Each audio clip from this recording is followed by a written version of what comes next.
Ceux qui vont mûrir vous saluent. Convaincus qu'on sera venu, on aura vu, on aura vécu en plein cœur de nos vertus. Harmonie, harmonie. C'est l'humain en amour qui rêve d'un monde en osmose avec le nous dans l'invisible des étoiles. Harmonie. Alors j'ai une question existentielle à vous poser.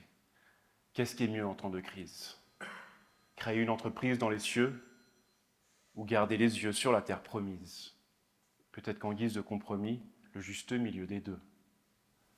Le commandant Cousteau disait « Le seul remède, c'est le recours à l'utopie.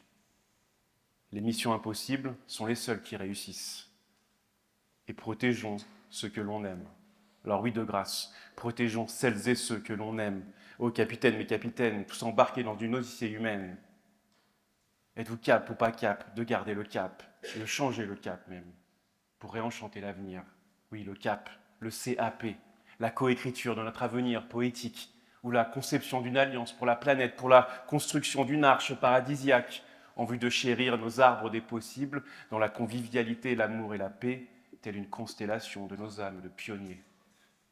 Alors oui, passons aujourd'hui de « j'accuse » de Zola à « je m'engage avec mon aura » pour composer la métamorphose du cosmos en osmose.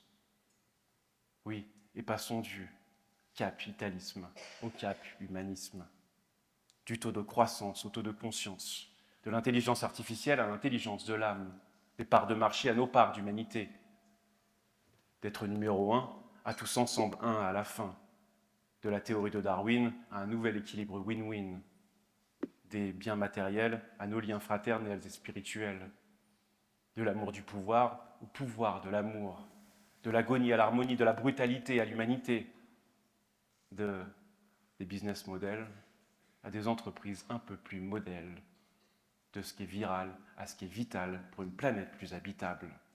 Alors, de votre cause personnelle à notre apothéose universelle, pour ressortir grandiose, ose dans le ciel, devenons tous des leaders poétiques, des révolutionnaires à l'imaginaire visionnaire, des alchimistes altruistes et empathiques, en chargure et enchantement et de notre émerveillement, parce que nous sommes tous responsables de la même chose, à savoir du vivant.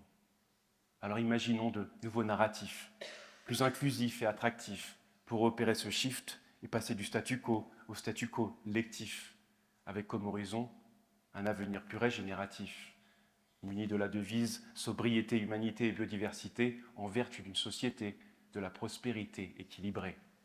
Alors oui, que fleurisse l'économie circulaire dans la préservation de nos ressources naturelles, car dans ce climat délétère où l'avenir pourrait revenir à être un vaste cimetière, nous devons être exemplaires.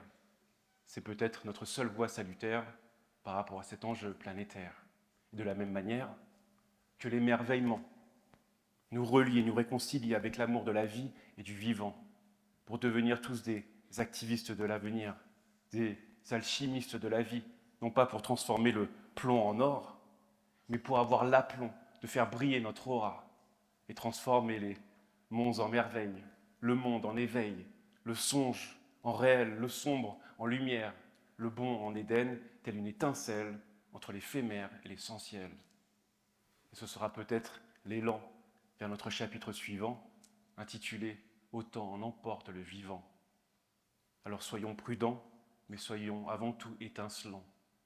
Donc bon vent à tous comme Magellan jusqu'à la vie des temps, vers un futur en harmonie avec la nature, tout droit, devant.